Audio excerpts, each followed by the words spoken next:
এনে মধ্যে হতে সুজি চিনি আর তেল আনবি ঠিক আছে।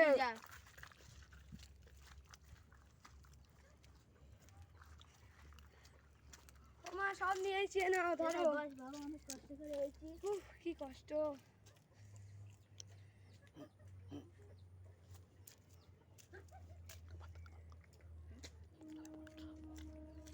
আরে পোড়া খাবো। এনে বাপ খা হেভি হয়েছে।